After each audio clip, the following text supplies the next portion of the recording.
Good evening. सो वो 140 KG के आदमी थे पहले, 140 केजी बॉडी वेट। अब वो 100 केजी के हो गए हैं, फिट लग रहे हैं, लेकिन वो इंजेक्शन पे हुआ।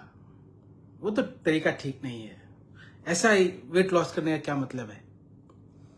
सो ये तो it's not something which is unusual to hear, and I hope many of you have heard this कि कोई वजन कमाया, कैसे कमाया, किस तरीके से कमाया, खुद नहीं खा के या डाइटिंग करके नहीं कमाया, एक्सरसाइज करके नहीं कम हुआ। लेकिन ये तो अच्छी बात नहीं हुई। ये तो सुने होंगे आप। ये आजकल ये बहुत ट्रेंड में है कि वो वजन कोई कमा के फिट दिखता है तो वो कोई इंजेक्शन पे कमा लिया। और ये सोचना और ये कि जिस नजरिए से इसको देखना, उसमें काफी डिफरेंस होना चाहिए। आपको मैं बताऊं कि अगर ज्यादा बॉडी वेट है, ओबेसिटी है, तो प्रॉब्लम क्या क्या हो सकती है।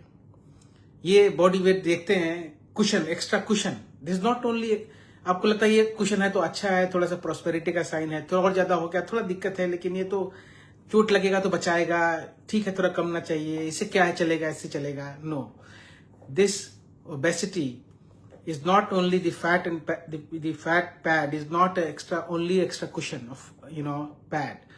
These fat cells, these are endocrine cells. They secrete cytokines, they secrete inflammatory substances, hormones, which can damage your blood vessels. তো খালি এটা না কি খালি এটা ফ্যাট দেখতে পাচ্ছি কিছু নেই, খালি বডি ওয়েট বাড়াচ্ছে। These are endocrines, just like an endocrine organ. They behave like an endocrine organ. They secrete bad hormones which can promote inflammation, which can cause your increase oxidized LDL, that can cause atherosclerosis, that cause hypertension, that presses your kidney, blood pressure बढ़े जावे, kidney problem हो जाते पारे। And then বেশি obesity হলে খাই নেক মাসলে বেশি, নেক কাছে বেশি ফ্যাট থাকলে স্লিপ অ্যাপনিয়া হয়ে যায়। রাতে বেলা যখন আপনি ঘুমাবেন, then you don't get proper oxygen. This called sleep apnoea, which can lead to narcolepsy, which can lead to hypertension, which can lead to atrial fibrillation, which can lead to many things. So আপনি দেখছেন কত problem হতে পারে। It can patient obesity, if there is a 20-30 kg extra body weight you are having because of fat, then your heart has to stress more, heart failure hote pare. And if heart is struggling to pump more blood, what can happen? There will be left ventricle hypertrophy can happen, and this hypertrophy, fibrosis, can lead to arrhythmias, that can lead to diastolic dysfunction, that can lead to heart failure, HFpEF boli to আমরা। So this is a mess. Obesity is a mess. So try to get rid of obesity as early as possible. आपने देखें, it can lead to hypertension, it can lead to heart disease, it can lead to kidney failure, it can lead to so many things. It can damage your knee, joints, and everything. So it's very important that you understand the need of reducing your body weight. Now come to the main question, আপনি কিভাবে body weight কমাচ্ছেন? and that is the best option is diet. So আপনার যে body weight কমছে, 80% the contribution goes to your diet, only 20% goes to your if you are doing some exercise, gym, and then there is no harm. I tell you and I will repeat it again, there is no harm if you are having severe obesity to have these new drugs which are available in the market to get rid of your body fat, provided you go and see an endocrinologist or a diabetologist or or the experts who can write these medicines in a supervised manner. There is absolutely no harm. I am repeating it again, and this is the need of the hour. आपका वजन कम करना ही है। वजन नहीं कम करेंगे तो premature heart attack हो सकता है, हाइपरटेंशन हो सकता है, हाइपरटेंशन रिलेटेड प्रॉब्लम हो सकती है। कितनी बार, 3-4 बार मैंने इस बात को रिपीट किया। सो अब तक आपको एक खतरे का अंदाजा हो गया होगा कि कितना बड़ा खतरा है ओबेसिटी। एंड ये तो हम लोग इंडिया में अब देख रहे हैं एक obesity epidemic. USA, western countries where there is a prosperity, जहां खाने को कमी नहीं है, लोग सब मोर और लेस खुशहाल हैं, कमाते हैं, और वो जंक फूड का पहले बहुत ज्यादा प्रचलन था। So the obesity is kind of epidemic in Western countries.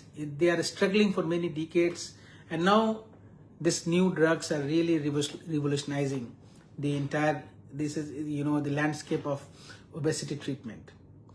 So अगर आप बोले आज की दुनिया में कौन सी दो चीजों पे सबसे ज्यादा डिस्कशन होती है? पहला है AI। हर चीज में AI, हर चीज का ऐप। अगर आप पावर पॉइंट बनाएंगे उसका ऐप आ गया, अगर आप गाड़ी चला रहे हैं तो उसका एक ऐप आ गया।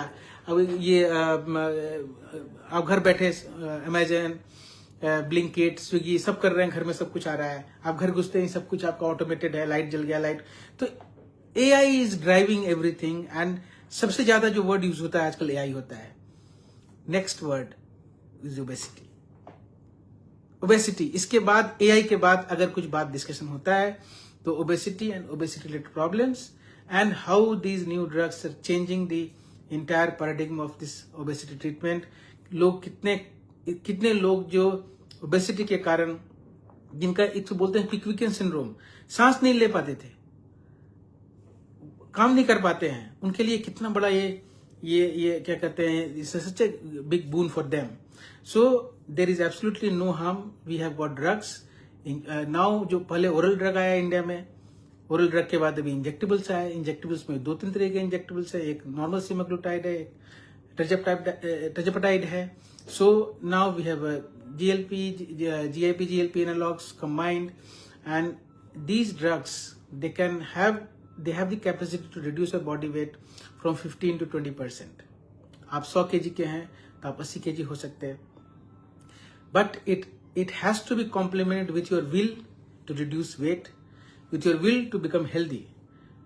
ये नहीं होगा कि आप वजन कमा लिए साथ में स्मोकिंग करे जा रहे हैं, वजन कमा लिए लेकिन आप और जो रिस्क फैक्टर्स हैं उस पर ध्यान नहीं दे रहे हैं, आप कोलेस्ट्रॉल लेवल नहीं देख रहे हैं, ब्लड प्रेशर अगर आपका कम नहीं रहा तो उसकी दवा छोड़ दिया, नहीं हम तो वजन कमा लिए, अभी हमारा सब ठीक हो जाएगा, ब्लड प्रेशर की दवा छोड़ दिया मैंने, कोलेस्ट्रॉल की दवा छोड़ दिया मैंने अब ये कर दिया, ये नहीं चलेगा। This is a part of your healthy practice.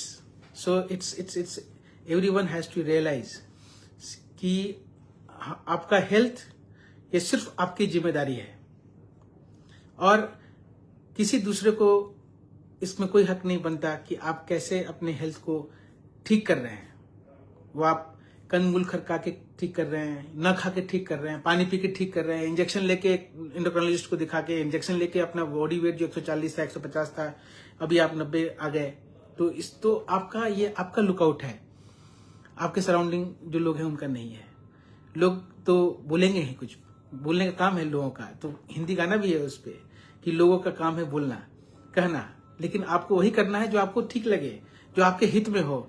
ये आपके हित में है, आपका हेल्थ आपकी जिम्मेदारी, आपका वजन ये आपकी जिम्मेदारी है कैसे कम करना। और हम जो हार्ट फेलियर देखते हैं पेशेंट्स को, अगर बहुत ओबीज होते हैं तो आई रियली गेट डिसअपॉइंटेड। भाई कैसे इनको सब दवा दें फिर भी इनका क्या होगा। ये कैटेगरी ऑफ हार्ट फेलियर बोलते हैं, हेफपेफ बोलते हैं, हेफपेफ। हार्ट फंक्शन ठीक है, डायस्टोलिक डिसफंक्शन है, और पेशेंट ओबीज है, साथ एट्रियल फिब्रिलेशन भी हो सकता है। Obesity can lead to atrial fibrillation because of ये sleep apnoea, many from other ways it can also lead to cardiac arrhythmias, increase of stress on the heart, there can be fibrosis in the heart, so arrhythmia में जा सकता है।